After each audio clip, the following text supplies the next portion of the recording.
Good morning, good afternoon, good evening, and good golly, Miss Molly. Hey, classic rock fans, welcome back to That 70s Rock Fan and another episode of the Underlooked Albums, where we shine a spotlight on records that deserve way more love than they got. And if you're watching this on the Bonded by Metal channel, welcome to that new channel too.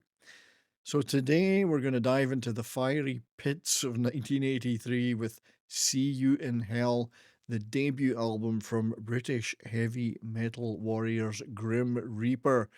This is pure, unfiltered new wave of British heavy metal, and trust me, it's a hidden gem that should have you banging your head. So grab your denim jacket and crank up the volume, and let's see what makes this album a criminally underlooked classic. See you in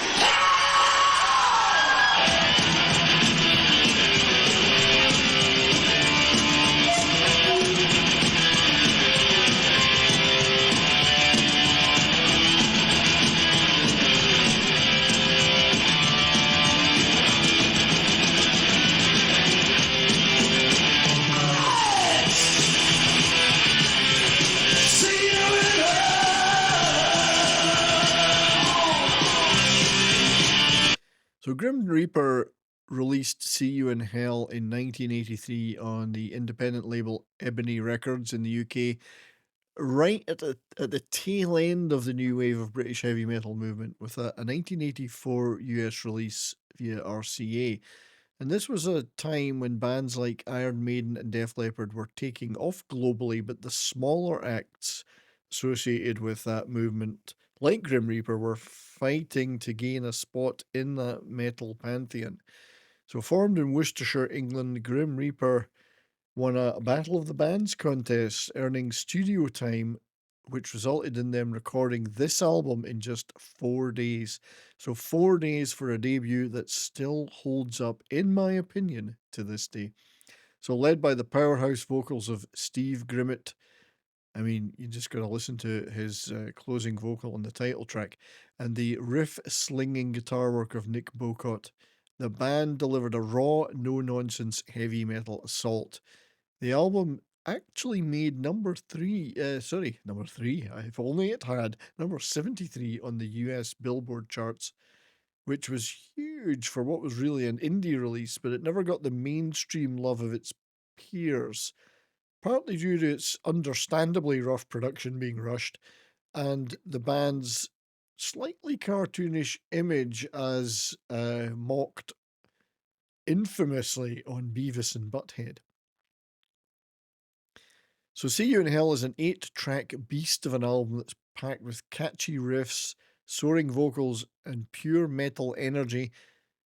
Let's talk about some of the tracks. So the title track is an absolute standout, See You in Hell. It's a real banger. It's got this infectious riff and a chorus that screams, "Sing along." And even if it's just Steve Grimmett belting, "See You in Hell, my friend," singing along with that is a lot of fun. Fun fact, this track landed at number 38 on VH1's Most Awesomely Bad Metal Songs, but don't let that fool you. It is awesome and in all the right ways. Then you've got the power riffing of Dead on Arrival, which Steve Grimmett said was inspired by his friendship with Brian Field, a guy tied to the Great Train Robbery. It starts slow, then explodes with the killer riffs and Grimmett's glass-shattering vocals.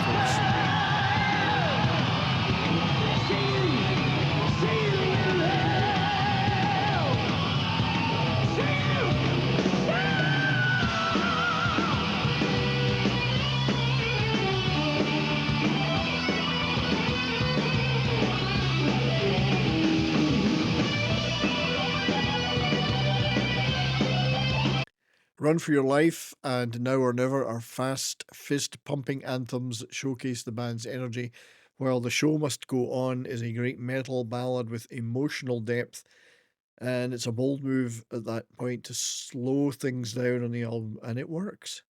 Then there is the priest-like Wrath of the Ripper, a personal fave of mine, and the ferocious album closer, All Hell Let Loose, with its relentless headbanging fury that leaves you wanting more. Now, every track here is packed with that new wave of British heavy metal spirit that I love, similar to bands like Saxon or Angel Witch, but with Grim Reaper's unique flair. Living life to the full, like life's escape. Speeding on far away, that's when it came. Turning its nerve, watch out for good. Leaving everything anywhere can. There's no hope in hell.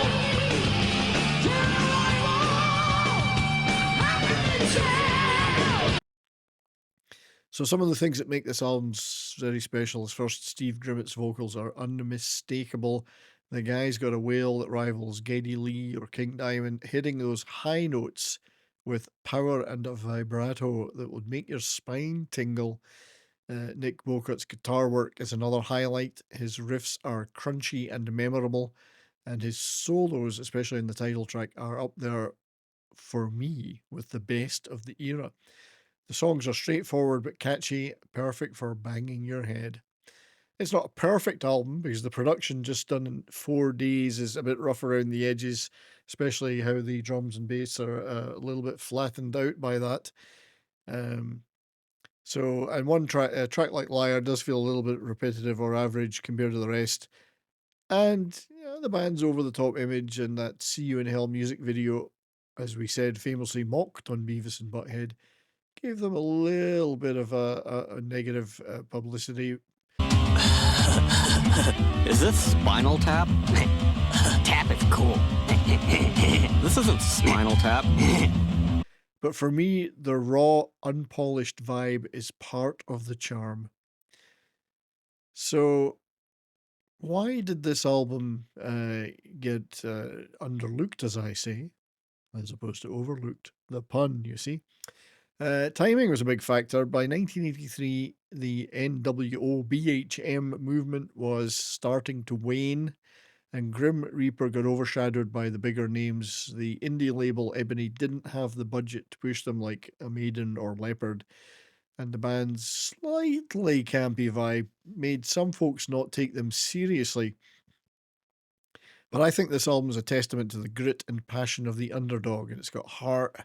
It's got a ton of killer hooks and a raw energy that still resonates with me. I mean, fans of the band call it a fist-pumping classic and praise its heavy, dark sound. And sadly, Steve Grimmett passed away in 2022, but his legacy lives on through this album and Grim Reaper's cult following. So there you have it. See You in Hell by Grim Reaper, a true gem of the era. If you're a fan of classic heavy metal, this one is a must listen. Check it out on Spotify or YouTube, or buy the vinyl if you can, and let those riffs rip. Play it loud. So what do you think of this album? If you've got a favourite track, drop it in the comments below. And if you want more videos like this, then hit the subscribe button, ring the bell for notifications, and join That 70s Rock Fans Road Crew. So until next time, keep rocking, and I'll see you in hell, my friends.